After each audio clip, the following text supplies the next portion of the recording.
Hey guys, welcome back to the channel. Paddy did an open tag of the three knives that were actual user knives that if you lost them that you would go out of your way to actually replace them. And so that made me think, because it was easy for me to pick out one, but three, it, like, Jolly Peanut said, it's a good, problem to have that you have enough knives that you have to really think about what that knife is going to be.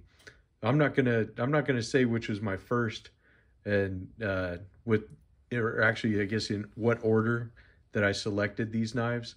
What I'd like for you to do is in the comment section, you tell me the order that you know these knives came into my mind, and we'll see if you're right or not. We'll go ahead and play a game with that, and I'll let you know in the comments if you hit it on the head or not.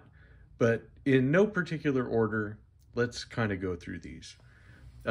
This one should come as no surprise. The Roper Pecos.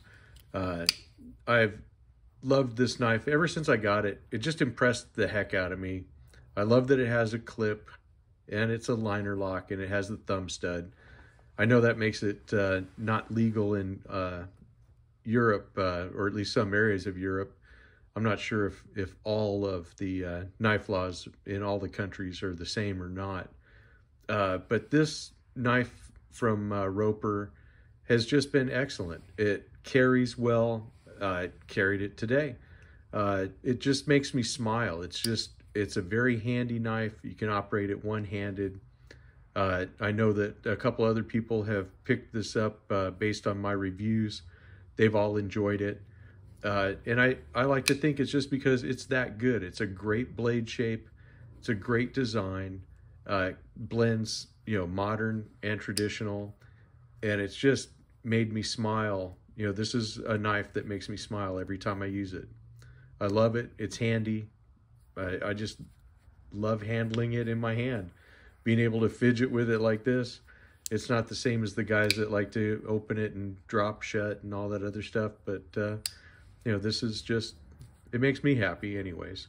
But this one's definitely one that if I lost this knife, I would be buying another one tomorrow. The second one is the SD Classic. Everybody has one. This is my number one go-to cutting through tape knife of all time. I've had other SD Classics, the scissors on there, very handy over time.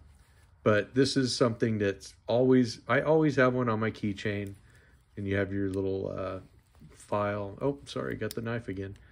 It's hard through the viewfinder sometimes. But you have your file and the little screwdriver tip. But this is a knife that's something I've carried this style or a classic SD just about every day for, I don't know, since the mid 80s. They're just that handy. They're just that small. They're just that easy to carry. Just you pop it on your key ring and you always have it. It's great. You got the tweezers and the toothpick. I don't really use those as much. Some people really find a lot of uses for them. Not so much for me. I'm good, really with the knife and the scissors. But yeah, just a fantastic little knife. One that if you had to give like a non-knife person something, this would definitely be something if they said, oh, I just want a little knife just to do open boxes and stuff like that. I definitely would say, go ahead and get you one of these. The last one on here is a little newer, and I'm going to do a full review on this particular knife, but it's more that it's this brand and this model. The Old Timer 34 OT. This is the OTH, the new one that's in D2 steel, which I have to tell you guys, I love the 34 OT. I had one like I mentioned before, in high school, I used to carry it every day. Left it at home, went in the service, came home, have no idea where that one went. But, finally, when I really started getting into collecting again, especially when I started getting into traditional knives, I wanted to get one. So I got that one that I had rehabbed, the USA made one. I have one from the Chinese factory that is in the Bone. But this new one, the Heritage series, with the laminated wood or pack of wood or silver wood, whatever you want to call it, with the D2 blades, I have not been able to take this out of my pocket. I've had this in my pocket for close to 2 weeks now, ever since you saw it on that other video, and it just hasn't left my side.